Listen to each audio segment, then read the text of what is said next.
Digital Assam 2.0 চেনেলটোৰ এটা নতুন ভিডিঅ'লৈ আপোনালোক সকলোকে পুনৰবাৰ স্বাগতম জনাইছোঁ।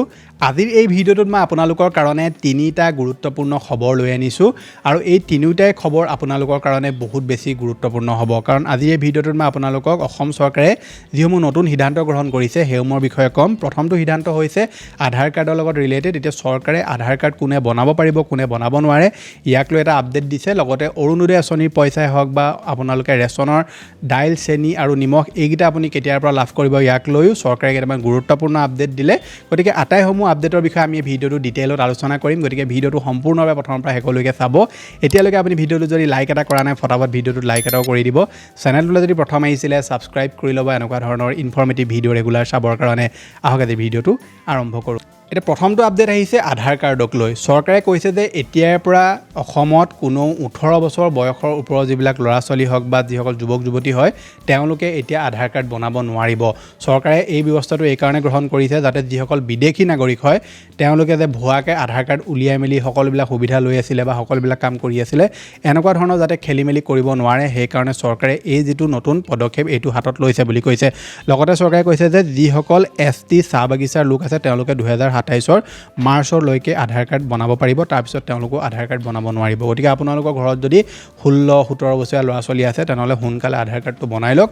18 বছৰ সোমোৱাৰ লগে লগে তেওঁলোকৰ আধাৰ কাৰ্ড বনোৱা বন্ধ হৈ যাব। আৰু চৰকাৰে কৈছে যে যদিও ইয়াত এটা আপোনালোকৰ টুইষ্ট আছে সেইটো কৈ দিওঁ যে যদি আধাৰ কাৰ্ড দিবলগীয়া হয়ও তেনেহ'লে আধাৰ কাৰ্ড দিবলৈ হ'লে জিলা আয়ুক্তই ৰাজ্য চৰকাৰৰ পৰা অনুমতি ল'ব লাগিব। মানে এনেকুৱা নহয় যে আধাৰ কাৰ্ড একদম বন্ধই কৰি দিলে বনাবই নোৱাৰিব তেনেকুৱা কথাও নহয়। আধাৰ কাৰ্ড বনাব পাৰিব কিন্তু আগত যেনেকৈ চেণ্টাৰত গৈ আপোনালোকে বনাই লয় একদম সহজতে তেনেকৈ নহ'ব। 18 বছৰ যদি বয়স হৈ গ'ল তেনেহ'লে আপোনালোকৰ জিলা আয়ুক্তই ৰাজ্য চৰকাৰৰ পৰা অনুমতি ল'ব লাগিব যে আধাৰ কাৰ্ড আমি এজনক দিব বিচাৰিছোঁ পাৰিম নে নোৱাৰিম। চৰকাৰে সেইটো ভেৰিফাই কৰিব তাৰ পৰাহে আধাৰ কাৰ্ডটো দিব পাৰিব বুলি কৈছে। গতিকে আধাৰ কাৰ্ড যদি বনাবলগীয়া আছে সোনকালে আপোনালোকে আধাৰ কাৰ্ডটো বনাই লওক। আৰু যদি 18 বছৰ বয়স হৈ গ'ল তেনেহ'লে আধাৰ কাৰ্ডটো আপুনি এতিয়া বনাওঁতে অকণমানটো আপুনি সমস্যাৰ সন্মুখীন কৰিব লাগিব। আগবাঢ়িছে পিছৰটো খবৰলৈ। চৰকাৰে কেবিনেট বৈঠকত দুটা গুৰুত্বপূৰ্ণ সিদ্ধান্ত গ্ৰহণ কৰিছে আৰু তেওঁলোকে কৈছে যে যিমানবিলাক জনকল্যাণমূলক আঁচনি চৰকাৰে বৰ্তমান বন্ধ কৰি ৰাখিছে অৰুণোদয় আঁচনিয়ে হওক বা ধৰি লওক আপোনালোকে ৰেচনৰ যি সামগ্ৰী লাভ কৰে চেনি দাইল নিমখ এই সামগ্ৰীসমূহ চৰকাৰে এতিয়া বন্ধ ৰাখিছে। গতিকে যিমানবিলাক জনকল্যাণমূলক আঁচনি চৰকাৰে বন্ধ ৰাখিছে আটাইসমূহ এতিয়া 1 আগষ্টৰ পৰা তেওঁলোকে আৰম্ভ কৰিব বুলি কৈছে। অৰ্থাৎ আপোনালোক যিসকল মহিলাই অৰুণোদয় আঁচনি পইচা পোৱা নাছিলে আপোনালোকে এইটো মাহৰ পৰাই অৰুণোদয় আঁচনি পইচা আকৌ পোৱা আৰম্ভ কৰিব। অৰ্থাৎ 1 আগষ্টৰ পৰা তেওঁলোকে কৈছে কিন্তু অৰুণোদয় আঁচনি পইচা যিহেতু চৰকাৰে 10 তাৰিখে দিয়ে মাহৰ গতিকে যদি আকৌ আগৰ নিয়মটোৱে তেওঁলোকে ৰখায় তেনেহ'লে 10 আগষ্টৰ পৰা আপুনি অৰুণোদয় আঁচনি পইচা আকৌ লাভ কৰা এতিয়া সম্ভাৱনা আছে। বাকী আপোনালোকে যদি অৰুণোদয় আঁচনিত নতুনকৈ আবেদন কৰিম ভাবিছে তেনেহ'লে আপুনি ৱেইট কৰিব লাগিব যেতিয়ালৈকে চৰকাৰে ওপৰত অফিচিয়েল আপডেট নিদিয়ে বা পঞ্চায়তে আপোনালোকক ফৰ্ম নিদিয়ে তেতিয়ালৈকে আপুনি ৱেইট কৰিব লাগিব। যদি আপোনালোকে ৰেচন কাৰ্ডৰ নতুনকৈ আবেদন কৰিব বিচাৰে তেনেহ'লে আপোনালোকৰ ওচৰত যি ৰেচনৰ দোকানী আছে তেওঁলোকৰ লগত যোগাযোগ কৰিব। বহুতে সুধি থাকে যে ৰেচন কাৰ্ডখন আমি নতুনকৈ কেনেকৈ বনাব পাৰিম। ৰেচন কাৰ্ড নতুনকৈ বনাবলৈ হ'লে আপুনি ৰেচনৰ দোকানীৰ ওচৰত যোগাযোগ কৰক।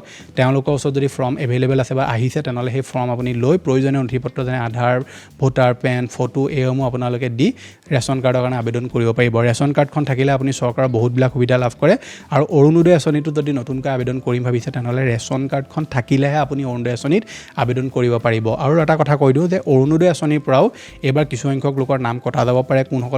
কোনসকলৰ নাম কাটিব পাৰে সেইটো কৈ দিওঁ। অৰুণোদয় আঁচনিত ধৰি লওক আপুনি যদি পইচা আগত পাই আছিলে কিন্তু এতিয়া যদি আপোনালোকৰ ঘৰত চৰকাৰী চাকৰিয়াল আহিলে তেনেকুৱা ক্ষেত্ৰতো আপোনালোকৰ নামটো এবাৰ অৰুণোদয় আঁচনিৰ পৰা কাট খাব পাৰে। ভেৰিফিকেশ্যনো হ'ব পাৰে। যদি ভেৰিফিকেশ্যন হয় তেনেহ'লে আপোনালোকৰ ভেৰিফিকেশ্যনত ওলাই পৰিব যে চৰকাৰী চাকৰিয়াল আছে আৰু তেতিয়া আপোনালোকৰ নাম কাট খাই যাব। বাকী চৰকাৰে আকৌ ৰিভেৰিফিকেশ্যনে হওক বা ধৰি লওক তেওঁলোকে নথিপত্ৰ জমাক লৈ কোনো ধৰণৰ একো আপডেট দিয়া নাই। বহুতে সুধি আছিলে যে অৰুণোদয় আঁচনি পইচা পাবৰ কাৰণে আমি আকৌ আপডেট কৰিব লাগিব নি নথিপত্ৰ।